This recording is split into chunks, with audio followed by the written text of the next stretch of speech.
This is the Skin Science Podcast.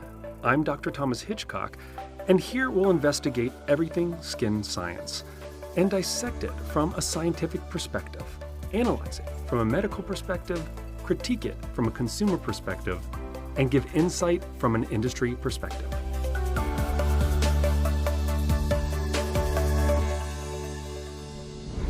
Hello, welcome back to the podcast. I'm Dr. Thomas Hitchcock, and with me in the studio once again is Angela Wilson McDonald. How are you, Angela? I'm great. How are you doing on this hot day in Dallas, Texas? Goodness, this heat wave just never seems to end. Where's the fall? You should be used to this. You're from Texas. I know. You never get used to it. I can't. I've been here 3 years. I still can't get used to it. But that's what air conditioning's for. That is what AC is for. All right. And we also have Dr. Brian Jones again with us in the studio. How are you doing, Brian? Doing well, thank you. Okay. You like the heat? More than the cold. Really? Okay. Yeah, cold always makes it hurt. You know, you can just wear less clothes if it's hot. So, or go into the air conditioning. Or go in the AC. Except you can only take so many pieces of clothes off. When you're really hot, you just kind of lay down. Brian lives by different standards. Maybe that's what it is. I guess cry. I'm very careful about what I say here. So. But anyway, so thank you for joining us today. And as I'm wanting to start doing, I'm going to introduce the podcast with one of my new puzzles here. And this one is called The Menace from Deadwood Crafts. Woodcrafts, or Dead Woodcrafts, yes. And so this one is actually it looks really simplistic, and it actually is one of the more simple puzzles, but it's actually deceitful as far as you have to open the box and find the secret compartment. And I'll just do the first step because it's really kind of cool for those of you who are not familiar with puzzles. And so there's a little button there that you can't get to, and so you have to find a tool, and so you're like searching, and you think that this drawer is the only thing that moves, but if you actually press on it, in a different spot, it actually comes up. There's actually a little tool there that's held there by a magnet, and you think it's part of the drawer, but it's not. And you can push that down on the button and open it up. And so anyway, this is one of the more simple ones, but also part of the simplicity is the joy, because you actually find these little simple ways to open it. And then when you do your next puzzle, you're now looking for similar mechanisms. Anyway, it's a Menace, Deadwood Crafts, something to look at if you like puzzles. So, the topic for today is one of the ones that we talked about when we have our meeting, our weekly meetings on the podcast, and it's one that Angela seemed to really like a lot. And so we're going to kind of let Angela run the show today. Yes. And finally, I got the keys to the kitchen. Oh, I wouldn't say that. But we're going to let her kind of be the MC here. And we basically, the kind of topic is Mythbusters, the Skin Science edition. And what we want to do is take some kind of, I don't want to say gimmicks, but maybe some trends. Maybe not a gimmick. Maybe not a gimmick. Discuss. Some of these may be very legitimate. All right. So some trends that we see, especially in the consumer base in marketing, and whether or not these trends that we're seeing in skin and dermatology and health and skin health are actually legitimate, or are they full of you know what? Caca. Or somewhere in between. Or somewhere in between. Somewhere between caca and legitimate. There you go. All right. So, Angela, take it away. Well, and what we tried to do here is I think we all know, we walk through the stores and we see all kinds of products that make certain claims. And, quite honestly, for some of us who are in the industry, it's a bit baffling. But yet you've got friends that call you this. I'm so excited, I just bought this. And you don't want to, let them down by saying, well, this is what Thomas typically does to me. Well, and so, today we thought we'd just take a few of those items and just kind of break it down and discuss, is there any science to the legitimacy of these particular devices, or not even necessarily devices. So let's get started, because I think this is one that I've seen quite a bit of here recently, and for anybody on Instagram, I feel like it comes up all the time. It are rollers, in particular, Thomas and Brian, rollers that are made of jade. Maybe they're made of rose quartz. They generally are just handheld. They're smooth. They might be a little bit soothing, especially if you put them in the refrigerator. You run them over the skin, and they make a lot of claims. They claim to reduce pore size. They claim to improve skin tone. They reduce claim to reduce wrinkles and fine lines. They claim to improve sagging skin. They say they can induce cellular turnover, remove dark circles, and you're going to love this. Here we go again, Thomas. Improve skin immunity. So we're back to the microbiome. So is there anything about a jade roller or a rose quartz roller? Maybe it's the stone itself, maybe it's the action of pressure or a roller over the skin that you believe scientifically can create these types of changes in the skin. Thomas, you want to take the first stab? Sure, I would love to. And so the first thing I'll say is that you describe me like I described Debbie Downer from Saturday Night Live.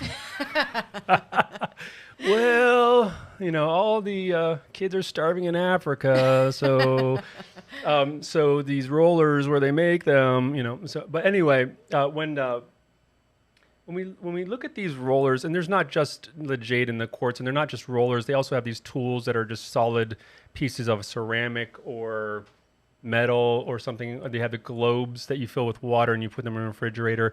And a lot of them are meant to do very similar things, which is mechanically massage the face prior to either your skincare routine in the morning or in the evening.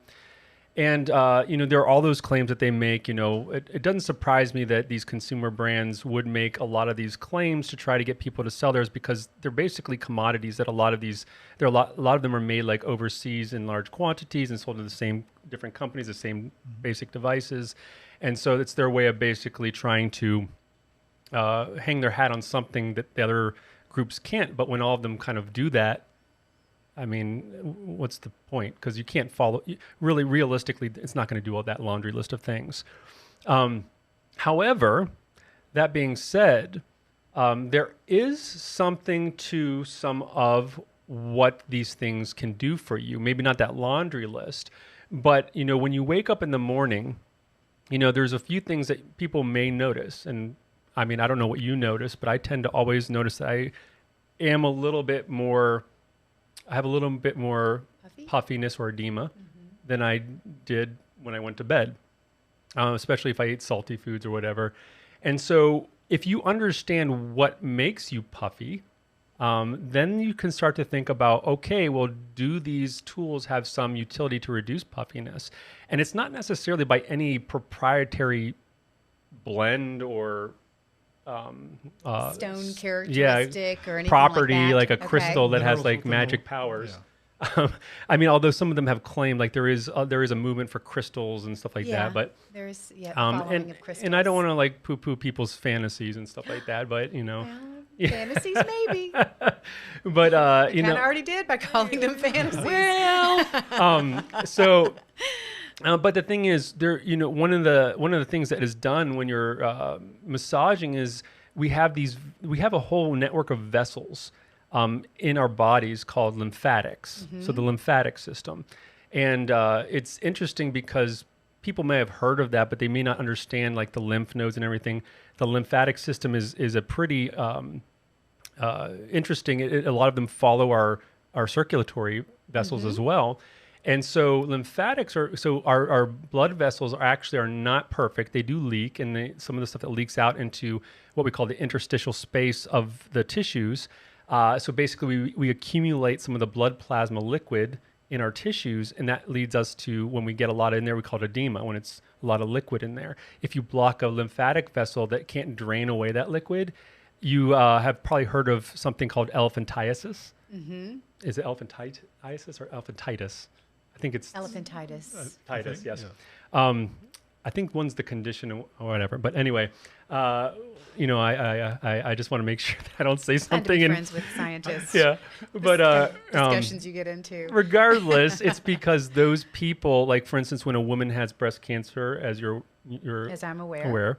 If they remove lymph nodes, a lot of them have to wear compression garments because lymph nodes are part of the lymphatic system, and if you remove the ability to remove that liquid, they can start to swell and get elephantitis.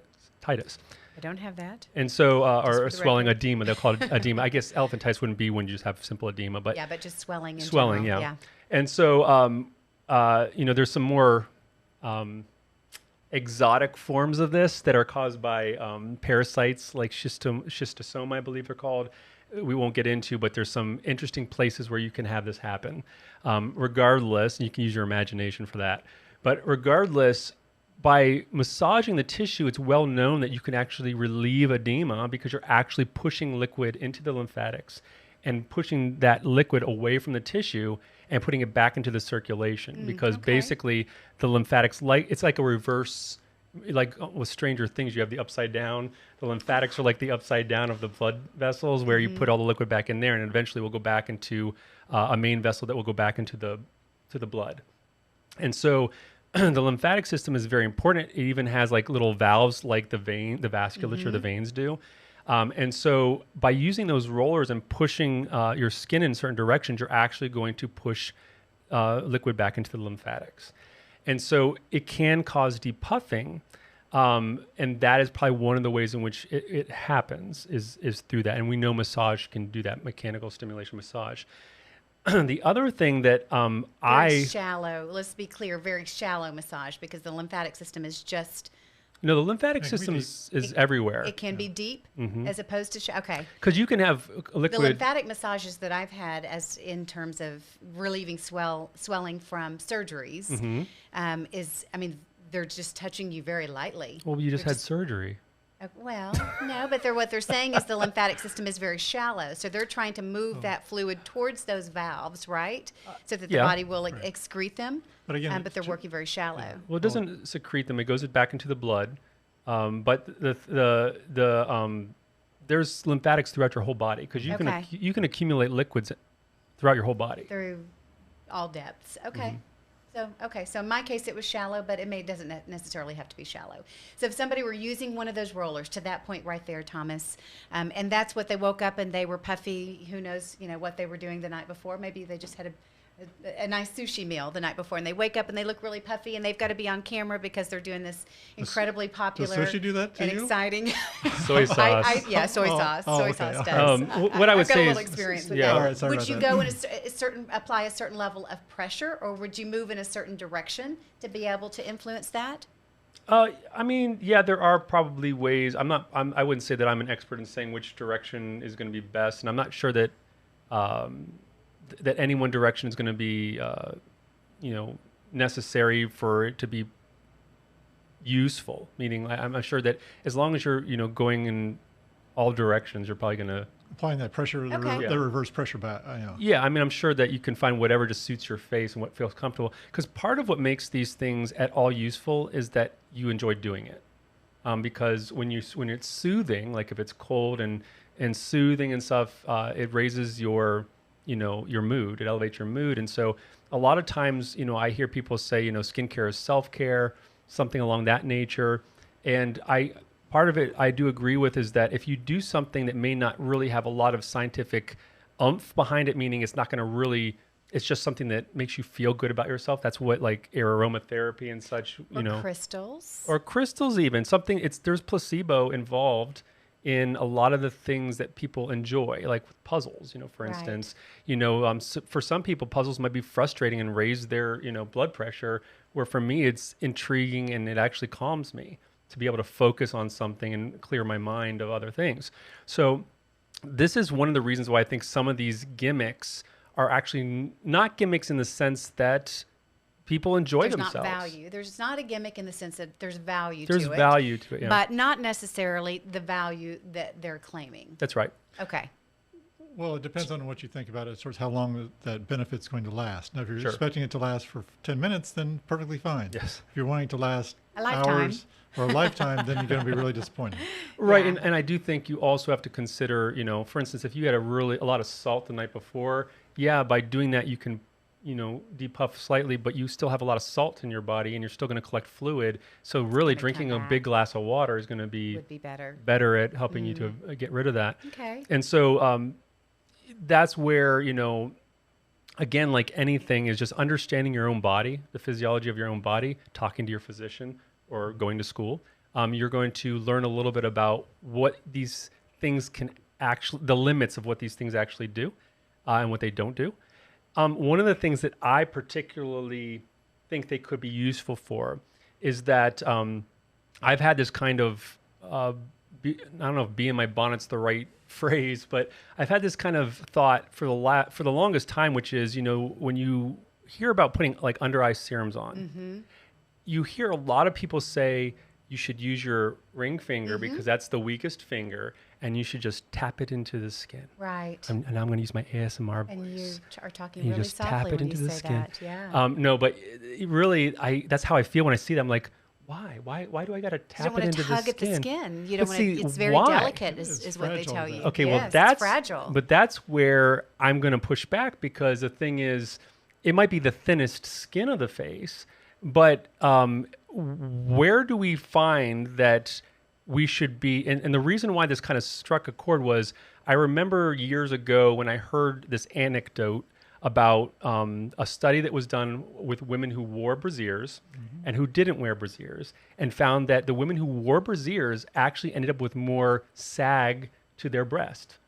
The French study. The French study. Renowned French study. Yeah, and so now I've since tried to like follow up and actually find that study, and found out it was only in the news that it was never like published on. So I don't know what that means, whether it was BS or not. I know what that means. I think you do know what that means. Regardless, I mean, maybe he passed away before it was finished. I don't know. We just moved from skin science to something else all of a sudden. Regardless, the reason I bring it up is not because it's factual necessarily, but it was what got me triggered to say, why would that be the case? And of course, the whole premise is that the body, in its desire to maintain what we call homeostasis, if doesn't have a need for strength or structural strength, it's not going to provide structural strength. So if you have something that's artificially holding something in place, then the body's going to say, I don't need to keep on putting something to hold it in place because it's already kind of there. Wow. Now, that being said, You've given me a lot to think about, Thomas. You're really going to have to go home and think about this. so regardless, that got me thinking about this, which is, maybe the reason why people have such delicate skin around their eyes as they age is because they've been patting it, and where everywhere else they're doing these rollers and stuff, and they're avoiding this area. So maybe there's something to putting a little bit of mechanical stress. And that's when I went into looking into the scientific literature, and actually found that I'm not that far off, and that there is indeed evidence, and quite a large amount of evidence, that shows that mechanical stress on the fibroblasts of the skin actually is required to maintain the youthful, not the phenotype, the youthful, what's the word for? Well, continued expression of actually production of collagen. Which Not just that, but also the shape of the fibroblasts, Correct. like See that with the my- morphology. Yeah. So the morphology is basically the shape of a cell is the morphology, the way it looks, the color, the shape, all that stuff. And so if you look at a fibroblast under a microscope, it looks a little like a spindly, like there's little sharp like projections. Yeah, spindle. Yeah, spindly, yeah. Little spindles, I guess, Yeah. multiple spindles, spindle-eye. Or, Oh boy. Here we go. We went from but spindly to spindle to eye. spindle-eye. I don't know, there's multiple spindles, or but when you look at a fibroblast that's in an aged cell that has a lot of laxity, it's actually a circular in shape. And that's because part of the reason it's spindly is because it actually attaches to things, and it like kind of holds on to, like it's holding on to different ropes. And so even in a petri dish, it'll adhere to the petri dish and have that spindly look when it's younger, until it becomes senescent and all that stuff. And so it's because of its ability to adhere to things that it has that shape.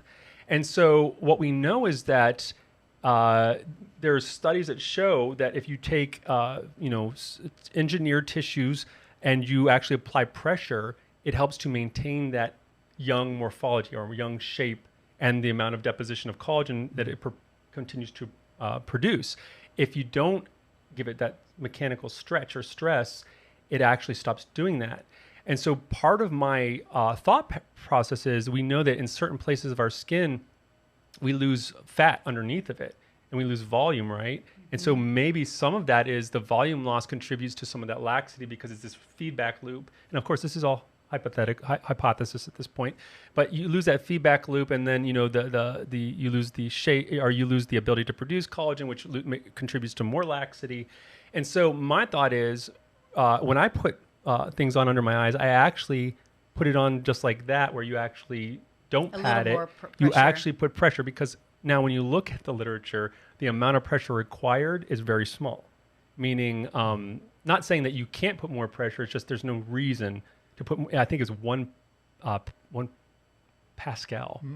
Millipascal or Pascal? Might have be 1 Pascal, but I need to go back and look, because it could be millipascal. But well, I'm not even sure what so Pascal is pressure that is. Yeah, it's very light. Okay, and so it doesn't take a lot. So, but just give it a movement to it, as opposed to just gently tapping it in. Not only that, when you put serums on, they're typically slippery. You're not like using tacky serums usually. So when you're putting them on, you have already a lubrication. So you're providing not only lymphatic drainage, like we just talked about, under the eye, where you're the puffiest.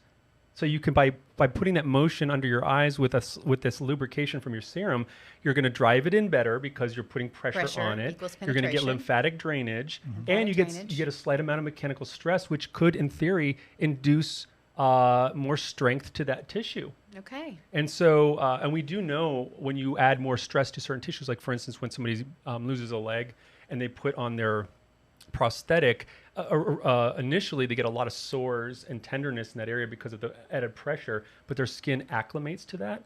The same would happen if you continue to put pressure in other areas. It actually is going to strengthen that area, become thicker. And isn't that what we want under the eyes? You know, we want less crepiness, more, strength, more. To a certain extent, yeah. You don't want calluses on your eyes. But sagging, yes. But you're not going to like lift weights with your eye bags. You're not going to get calluses. And so that's kind of the point that I wanted to make there with that. So a little mechanical stress and potentially some lymphatic drainage, which would reduce swelling or edema. So that's what Thomas has to say, Brian. What would you add to the conversation? Well, I know that took like 20 minutes, so I'll cut it down to about 20 seconds. That's why we love him. Rude. So the answer is yes, I would agree. Again, we mentioned before, there may be temporary benefits.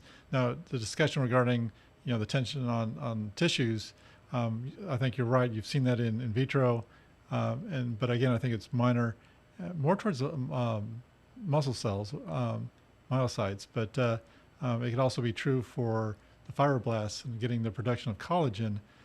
I do know that they've done studies with these little devices that, essentially supposedly like chewing gum, or individuals chewing gum is supposedly make you look younger because it's building, you're constantly moving your jaw and in your cheek and everything like that. And they haven't really shown much benefit as far as anti-aging benefits. They may improve some of the muscle tone, but really as towards skin benefits, they haven't really shown that benefit. I know that that's studies that were done, in the 80s and 90s on that, and didn't essentially pan out. That's why we're not, having devices that were, chewing gum or moving our jaw. Where you put your mouth and go like that? Yeah. So muscle tone in the face doesn't necessarily translate to visually looking different on the skin, from the skin surface. No, it would. I think more of what happened is that as we age, we can't develop as much muscle. Even if we do more of those exercises, just like we can't, the amount of certain tissues changes in different areas of our face. And so just like we talked about with collagen deposition in another podcast weeks and weeks ago, I think that, with the body, as we age, we can't produce as much as everything, other than inflammation and inflammatory stuff. But I think that's part of it, as well as the fact that, the skin is connected to the muscle much more tightly when we're young. And that connection is, you can think of it kind of like a string that's connecting the bone to the muscle, to the muscle to the skin, and the bone to the skin. And those strings stretch out over time. And so it affecting the underneath doesn't necessarily affect as much. The top layer. As you grow older. When you're younger, yes. Right. Like, so if I have a rope, and if you've ever been belaying, like rock climbing, have you ever been belaying or rock climbing? I've never even heard that word. Okay, so when you can go to these gyms and actually you climb a rock, but I didn't know the name of it. So belaying is when you have a rope tied to you, and there's a person in the back that's anchored down, and they have to like give you slack when you're coming down, Okay. or when you're going up, they have to pick up the slack. And so it's like if you allow too much slack between you and them, if they fall, they're going to fall a big distance, and it could pick you up off the ground, and then it could be a catastrophe. So you're not supposed to allow any slack. So if they fall, they can't get momentum, and they'll just dangle there. And so it's like if you were climbing, the more you climb, if I don't take up the slack fast enough, it's going to accumulate more and more slack. So where by the time you fall, it's going to take me too long to get to that point. Where if I like when I'm younger, I don't have much slack. It's very taut. Where when I'm older, I have too much slack there. So that's the idea, is that there's a lot of slack in between, the supporting structures. So if you take up some of the slack, you're not taking up enough to make a difference. Make in a what you difference see. visually. Exactly. Yeah. You might volumize a little bit, Yeah. Okay. but you wouldn't. So reduce puffiness, maybe add a little bit of a stress to the skin. What about blood flow? Or Yeah. I mean, anything in terms of, we talked about lymphatic drainage, but Again, what about a blood very flow? temporary benefit. Very temporary. Yeah. Okay. Same with because people with the the ice cubes or the cold globes where you put in the refrigerator, or spoons. I've seen people use spoons to do this, Yeah. Under the eyes especially, and that does something similar to what caffeine would do as far as vasoconstriction, to reduce redness and puffiness, because the less blood flow you have to your face, the less it's going to leak out and cause puffiness. But again, to his point, it's going to be temporary. And also you have to ask yourself, with a lot of the modalities that we do, sometimes we want blood flow to our face to, get all the good stuff there. But regardless, it's all about what you're trying to accomplish. Okay. So I think we've got a good answer to that. There is maybe some benefit. Can I read a little blurb from this paper? Transient? No. Oh, geez, give her a little power. No, Transient in nature, and certainly not the claims that are made that are associated with these transient. products, but certainly not going to hurt anything, and maybe some small benefit as well. Right, and there's probably nothing special regarding being jade or being quartz or No, being yeah, stainless Right. I agree versus with that. stainless steel versus being anything else. Or Could do it with those spoons in the freezer or that Thomas spoon, was yeah. speaking of. Thomas, I will in fact let you share your paper.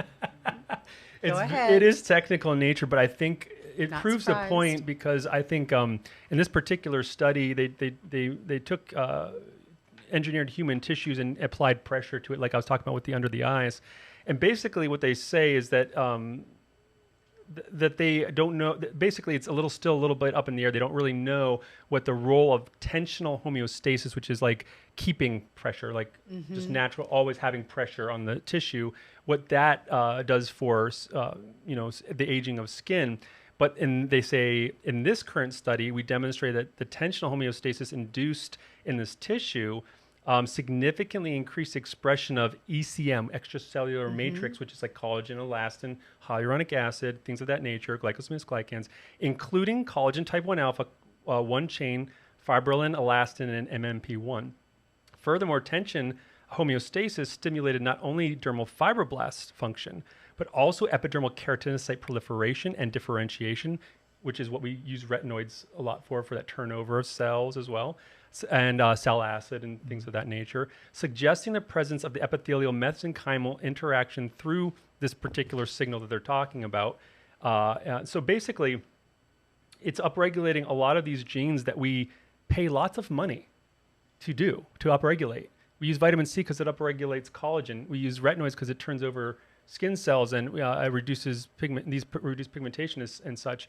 So essentially, by adding a little bit of stress to that skin, I would say you could possibly get some of those benefits that you would get from expensive creams. Well, I may get that rose quartz roller out of the trash can then, and Your finger.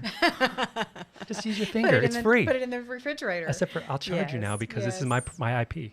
So, okay. So I think and I really do appreciate you going to the medical literature and Yeah, trying sure to you find a scientific Again, justification sarcasm. to the jade and quartz rollers. So let's move on to the next topic. And, this is taking a little bit of a step further. And this is something that we know a little bit about in our industry. In fact, we've distributed a product at one point in our history that utilized LED therapy for a particular reason that we were using it for. But LED therapy, whether that be red light is probably the most common that we see in the market. Blue light, we do see advertised some other colors of light. And these therapies are these devices claim to remove wrinkles and fine lines, to remove dark circles and spots, to also depuff, to energize the skin, to reduce inflammation. And in fact, in particular, blue LED light is said to be able to target and kill bacteria that cause inflammation and are in particular related to acne. So, and I think we've also seen too the red LED caps or brushes that have been. You're laughing. Well, because you're just talking about all this propaganda. So all of you're that part of have the been misinformation associated with hair hair restoration as No. well. So LED therapy. Thoughts? Yeah. Thomas, would you like to take the I have first so stab? many thoughts, but Oh, boy, here Brian, we I'll go. let Brian, you go first. But I have so many thoughts, and I will take up a lot of time. So I'll let you go first. Okay. I think there's some benefit to certain wavelengths and certain intensities and certain duty cycles. Essentially, all that's important. So just an LED light that's blue may not necessarily be appropriate in seeing a benefit. There's a certain wavelength within that blue or near IR. You'll see some benefits in certain conditions. So you mentioned blue light for acne. There's been a number of papers on that that have shown some benefit. Very similar to what's seen with sal acid. So again, there's some data to support that, but again, it depends on. You just can't pick up any blue LED light. Blue light and think that that's the same. And that's going to be the same. Again, in the intensity of the light. So it's not. So you've got wavelength, you got intensity, and you have duty cycle. That all come into play as towards. And duty cycle, Brian, is how long they're lit. So for how long they're lit. So how like long the cells are exposed to Right. that light continuously. So it's correct? essentially a sequence. So let's say for Okay. 1 second, you need a 15% duty cycle. So a 15th of that second will be on the light, and the other 85 of that cycle, so again, 45 seconds would be off, 15 seconds would be on. Okay. So we'll see in our industry, we'll see like, let's say in a medical spa or even a spa or a physician's office even, dermatologists sometimes have the blue lights, but they're a panel and Right. they're exposing the cells continuously to that blue light. And I'm certain if it's in a dermatology practice that it's of a certain wavelength and what was the other? Well, wavelength, intensity. Intensity. So how bright it is. And then it's a panel. And then how often it cycles. Essentially, is it how much it's on and off within that given period of time. So, but then you might see something sold directly to the consumer that might look something more like a wand and have a very small diameter where they're actually passing over the skin. It's not a continuous exposure of the cells to the blue light. Right. Would you anticipate that would work as well as something that was continuous? Probably not. I Okay. mean, and that's to be expected. Again, if it's passing over and just only getting brief areas as towards getting intensity, and it may not be that intense as towards what's held in the hand versus what's found in a doctor's office. So again, I think there's some things that may work, and even in some areas, even the professional models may work versus not working at all in certain conditions. So again, I'd say for things like acne, yes. For things Blue light in particular. blue light. I haven't seen a whole lot that's shown as I know the red. You mentioned the fact that capsid and the like is sort of seeing benefits there. I think that's still probably questionable. I think that when you're talking about some of the things like What about red LED and inflammation, Brian? there actually, I think there are some papers quite a bit of papers to talk about that reduction of inflammation, erythema, things like psoriasis. There's some papers that talk about benefits there. It's mostly blue light for psoriasis, though, right? Correct. Mm-hmm. And then talking about things like herpes or cold sores. There seems to be some benefits there towards reduction or turnover in regarding or reduction of cold sores. So, but things like and how? Let's talk about a little bit about how the red LED in particular. How does just putting red light on the skin for a certain amount of time be able to affect inflammation and some of the other things that you talked about, Brian. Well, again, we talked about a sort of cellular, expression of different types of genes and the like, and cell factors. And again, based on that, they can change their output as towards, instead of being an inflammatory stimulus, they get stimuli, or they get reduction of that stimulus through the interaction with the wavelengths. So that red LED or blue LED, Well, red LED in particular, is actually affecting the gene expression. in some cases. Now, again, the blue light is towards with acne is different. It's towards going with the porphyrins that are found within and reacting with the porphyrins. But again, some of the others is cellular activity.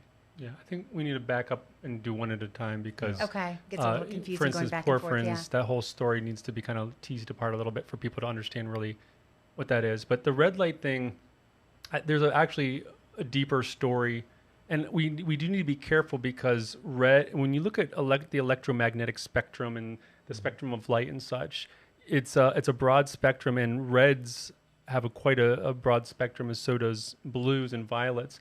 And so, for instance, there's a difference. So the like ultraviolet, and there's a line between where you're ultraviolet, where you have like ionizing radiation, versus the color purple, right, or color blue. And so then there's the red, and then there's a line between the color of red and infrared or near infrared. And so the real kind of purpose I'm making this distinction is because the specific wavelength, and Brian did allude to this or even said it, is very important in whether or not it's going to make a difference. And the reason is because just like with a laser that you're trying to either remove a tattoo or get rid of your hair, the light has to find what's called a chromophore. So there's something that is going to react or absorb, or something's going to happen with specific wavelengths. A reaction is going to happen In a certain level of the skin, right? right? Yeah. Right.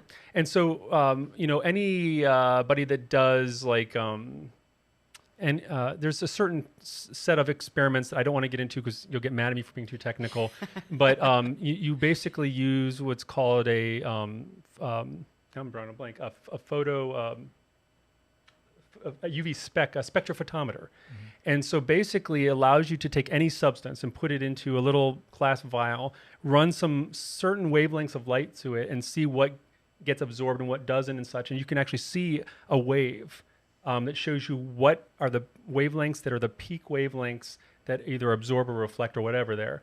And it tells you a lot about the property of any given molecule. And so in our bodies, in every cell of our bodies, we have a whole ton of molecules that get excited at certain places. And there's a phenomena called photolysis or photolysis. Photolysis. I don't know if it's pronounced one way or the other, but it's exactly what it sounds like, which is that light induces some sort of breakage of a bond of something that allows something to free a certain molecule. And, Jose, Dr. Maldonado, actually in the back there, because I want to call, he's falling asleep. I want to make sure that he's paying attention. But Dr. Maldonado, Jose, you mentioned when we talked about the red light before, you mentioned that it affects what in our bodies, and then it's similar to what? Yeah, so when we were talking about the mitochondria that we find in our cells. The mitochondria, you probably remember the powerhouse. It's probably everybody remembers it for. And it produces this molecule called ATP, which is really beneficial for that molecule is used throughout the body. So it needs to be, our mitochondria needs to produce a lot of it. It needs to do it efficiently. So that molecule can be distributed across the body so the body can carry out its functions. Okay, but you said it was like something else in nature. So, when people are asking me this, I'm like, how does a light affect us? I'm like, well, just remember, there's plants out there. Plants can take energy from the sun, light energy, and convert that into chemical energy to their food. Right. And so now I want to make clear that I don't believe that we do photosynthesis. But in a sense, it's an analogy. In a sense, there is some, because the thing is, when you look at the mitochondria in human cells and the chloroplasts, which are the green what makes plants green in plants that actually are what does photosynthesis. They're actually very similar in the way that they work, in the way that some of their structure as well. But Yeah, so it's still the photoabsorption that occurs, Right. just like but photosynthesis is towards producing in plants, is towards energy. I mean, you're still getting photoabsorption in these different molecules within the cells. Right. And so, without getting into major detail, because when you take a class like biochemistry, you have to memorize like what's called the Krebs cycle, and there's other ways in which the body produces energy. And it's a very laborious thing to do because there's a lot of different steps a little enzymes that turn into a different molecule, and then something else comes in and makes another molecule. And the goal is to make what Jose talked about, which is ATP and also NAD or NAD. Mm-hmm. And so these molecules then are either what's called oxidized or reduced. And so that's a fancy way of saying that they're spent or not. So they're like batteries in the sense that these NAD molecules then can be reduced to NADH, and then they can be oxidized to NAD and plus. And so am I saying it right? Okay. Yeah, and so I always NADH. want to look at Brian because sometimes I say the backwards thing and he always lets me know. But this is important to know. I know it's a little technical, but it's important to know because the reason why these red lights work, and it's still kind of up in the air. There's still a lot yet to be known, but it's thought that the mitochondria, which which Jose was talking about, there's certain proteins on there called cytochromes. And these cytochromes actually are essential for the cycles that make these molecules that produce energy for us. But like we said, when these cytochromes are either oxidized or reduced, the same as those other molecules, they can either produce more of those molecules or not produce them. And so it's thought that there's certain molecules that these cytochromes in their reduced state will actually hold on to. And the red light at these intense wavelengths, now we know that it happens with ultraviolet wavelengths. So ultraviolet wavelengths will actually cause these cytochrome molecules or proteins to release a substance called nitric oxide. So I don't know if we've talked about nitric oxide before. Okay, so nitric oxide is a super interesting molecule. It's something that somebody won the Nobel Prize for discovering, because it is one of those things that it's two molecules, and it basically is a very small molecule, but it's an essential one for the body to function. It does vasodilation, but it's also used, so it basically in small amounts allows our body to constrict its blood vessels. And so that's one of the reasons that we think it's actually useful for anti-aging. We'll talk about that in a second. But also in large amounts, it's used by our immune system to kill bacteria. And so, I actually did my dissertation on what nitric oxide does on human genetics in large amounts, and it's actually a mutagen, a pretty powerful mutagen. And so the body produces it, but it's in a delicate balance, just like most things. And that's why when we talk about slathering growth factors and stuff, you wonder, should you really be doing that? Because the body produces things like nitric oxide in small amounts for a reason. And so we have to really think through why we put certain things on the body in large amounts. Now, that being said, nitric oxide is produced by enzymes that we have 3 enzymes in our body that produce nitric oxide when it's called for. We won't get into all that either. I actually I used to make people that applied for positions, Brian was one of them, give talks on nitric oxide because it's something that not a lot of people are experts on, but it gives me an ability to see how they react to subject matter that they may need to learn about and that I know about. And Brian must have done well. He did do well. And so anyway, the nitric oxide is made by those in small amounts, but there's also a lot of molecules throughout our body and a lot of them in our skin that actually, when they're photolysed, so when certain UV rays hit us, it releases the nitric oxide, and it's part of what happens when we go into the sun. And it's part of our body's defense mechanism as well. But the problem is all the benefits that we get from nitric oxide in small quantities in our skin, which are which are very, they're great because I'm sorry, I said vasoconstriction, didn't I? It's vasodilation. Yeah, it's vasodilation. So I'm glad that edit that out. No, we can keep I'm it in. kidding. The thing is, it is vasodilation, and that's one of the reasons why, like, for instance, it's great because, for instance, for hair, you talked about using the red light on the hair. That's one of the reasons why it would be beneficial, because it would dilate the blood vessels. Bring blood flow and into blood the flow, follicles, which is one of the things that DHT does against us. It constricts those. Constricts. Okay. Yeah. So it's actually legitimate that if this is indeed what's happening, because what they found is they know UV does it, but they're also thinking that near infrared and infrared actually does the same thing, and it actually causes the release of the skin store of this nitric oxide without having to go through the enzymatic process of creating it. Okay. And so it then is going to cause some benefit. So Right, and that goes along with also the antiviral possibilities as towards, in fact, there was just a paper that came out this week talking about. Because it brings immunity to the. Correct. Well, it actually, it's antiviral, so they're talking about not only the fact of topically applying towards for different diseases that are viral as towards on the skin, but also we talked about earlier that may be beneficial for herpes, cold sores. And so at least it's shown in the literature, and that may be through nitric oxide.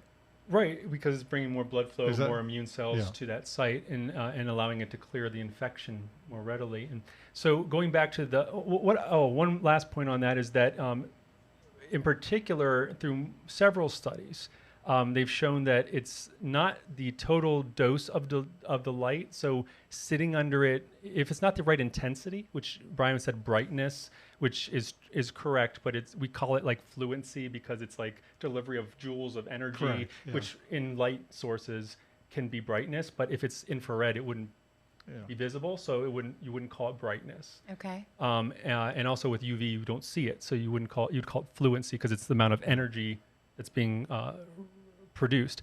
But that is more important than how long. It's so the intensity is more important than the length of the dose. Depending on what you're attempting to accomplish, right? Because those lights, I hadn't really kind of put that together, but UV obviously affects cells we don't in the want to body. slip into that. Yeah, and then infrared or near infrared, which is what LED therapy is utilizing, correct? Red LED. Red LED, and then you've got lasers as well. All of those are different levels of light energy and wavelength. That's and correct. intensity. That's correct. To address certain things. That's in correct. the But body. I'm talking about if it's going to release nitric oxide. And it needs a specific intensity.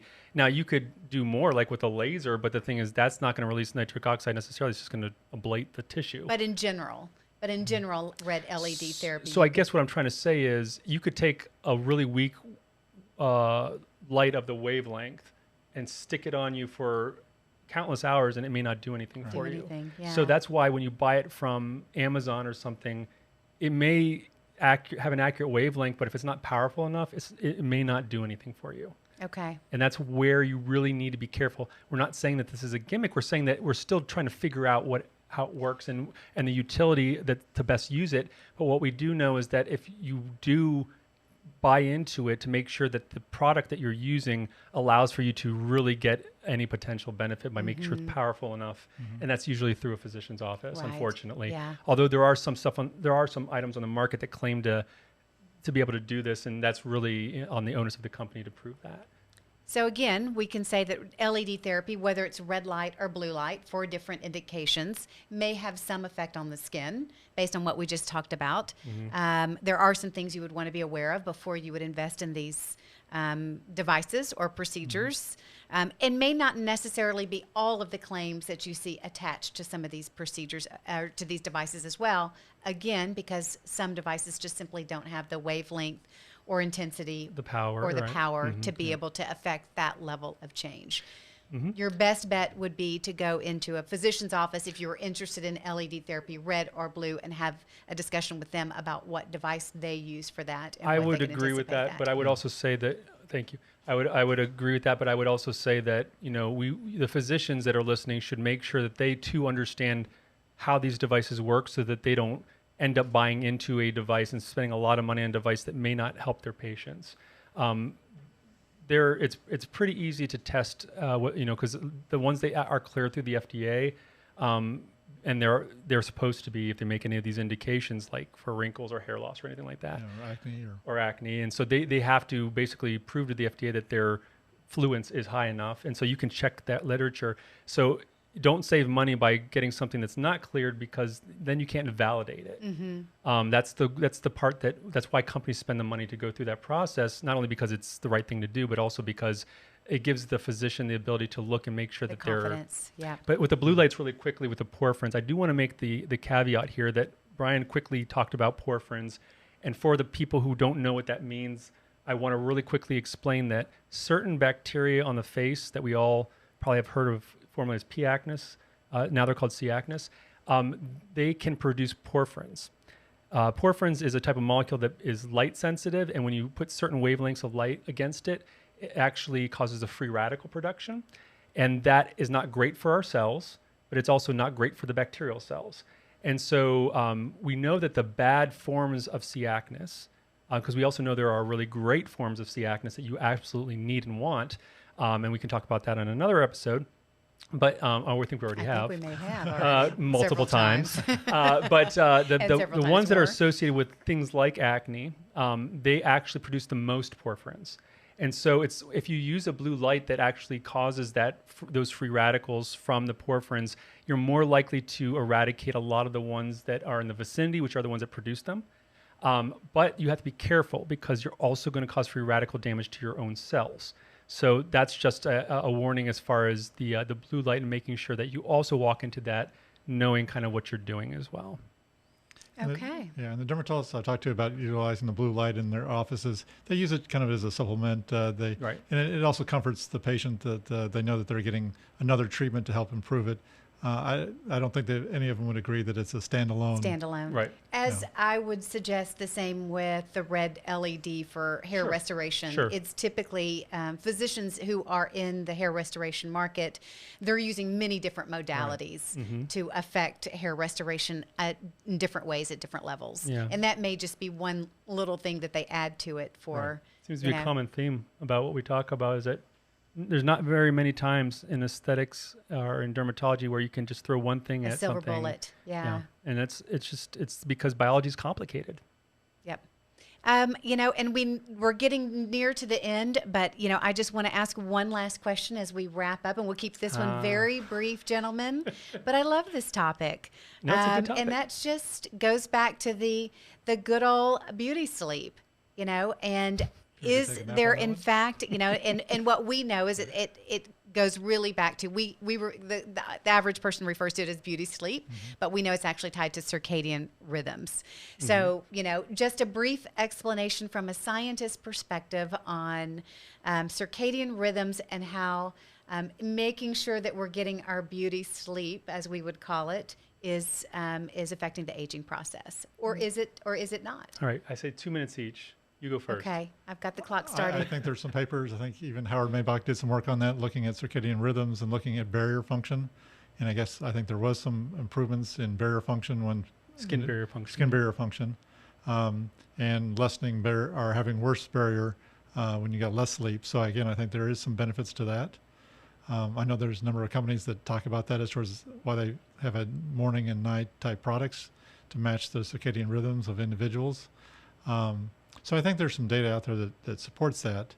I don't know if it makes a huge difference as far as being either old or young in regarding trying to match it up or optimize that, but certainly it's the case in which just overall health, it's good to have.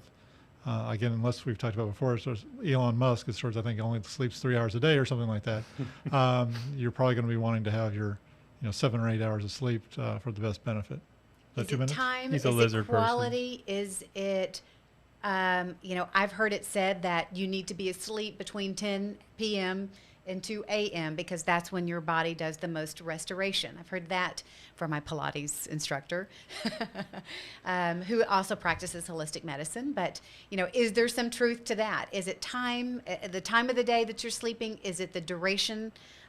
Or is it just the quality? Are you getting into a deep enough sleep? I think there's some more complication to that as far as sleep, and because your body temperature changes as far as when you sleep as well. So I think that may have an effect regarding enzyme activity or biological activity as far as your temperature changes within your body.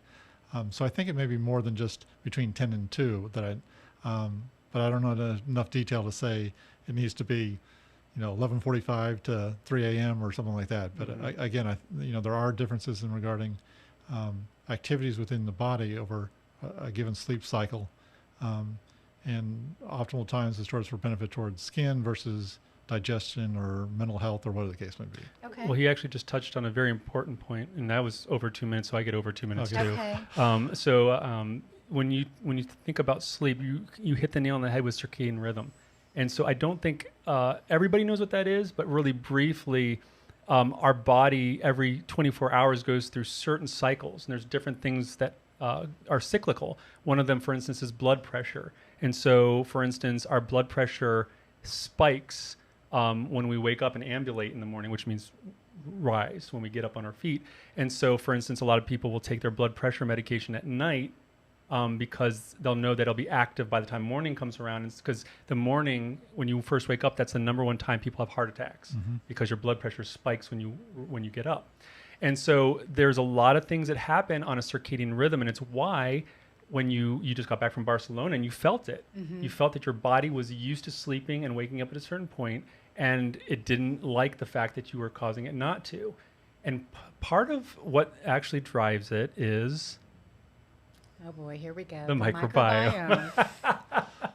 So always finds a way. Well, the thing is, there's a reason I always find a way because we're is always a so way. linked together with our Yeah. microbes. And one of the things that you touched on was the diet, the times that we eat. That's very important, and that's why they say not to do midnight stacks and not to eat. It's not just because you gain weight and all that stuff or metabolize it differently. It's because when you eat things, your gut microbes actually are secreting certain molecules, and some of those are neurotransmitters or things that affect neurotransmitters.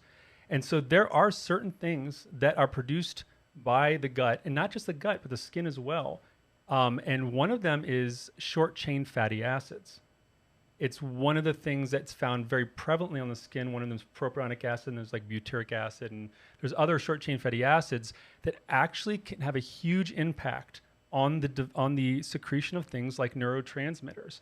And so the production of short-chain fatty acids are a lot of times made by your microbes.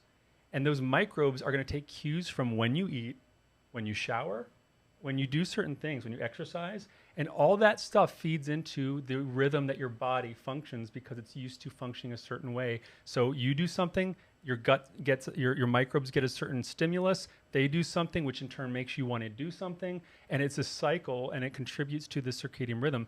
Additionally, you have the light that also contributes to your circadian rhythm. It's why a lot of times, if you have a window, you'll wake up when the sun comes up, and you'll wake up earlier in certain times of the year than other times of the year, or you'll fall asleep better when the lights are out and such. And so people that live in areas where it's always bright for months at a time, they go a little nuts because their circadian rhythm doesn't have a chance to establish itself. Yeah.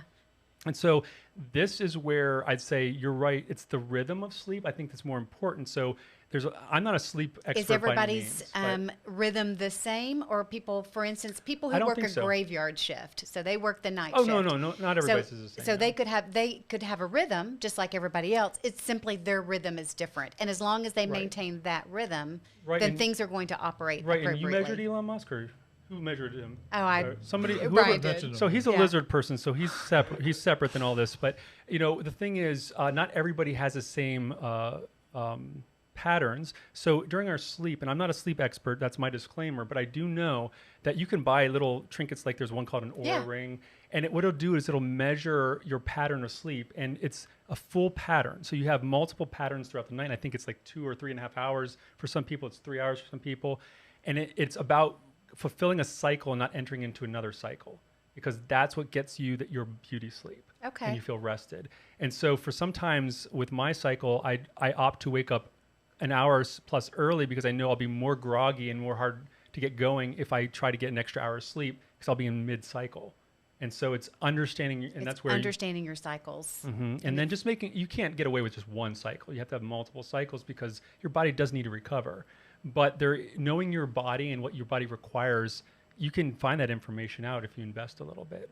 So there may be something, bottom line, there is something to beauty sleep, but it has to do with circadian rhythms. So if you wanted to take advantage of really maximizing that opportunity, you would have to understand your rhythms and maintain your rhythms. Right, and just getting sleep in general is very important. And getting sleep getting in general. proper I have rest. actually worked with a sleep expert, and one of the things that she shared with me was the value of a power nap, but only a power nap, 20 minutes, not long naps in the afternoon, because that does throw off your circadian rhythms. And it also makes you more tired.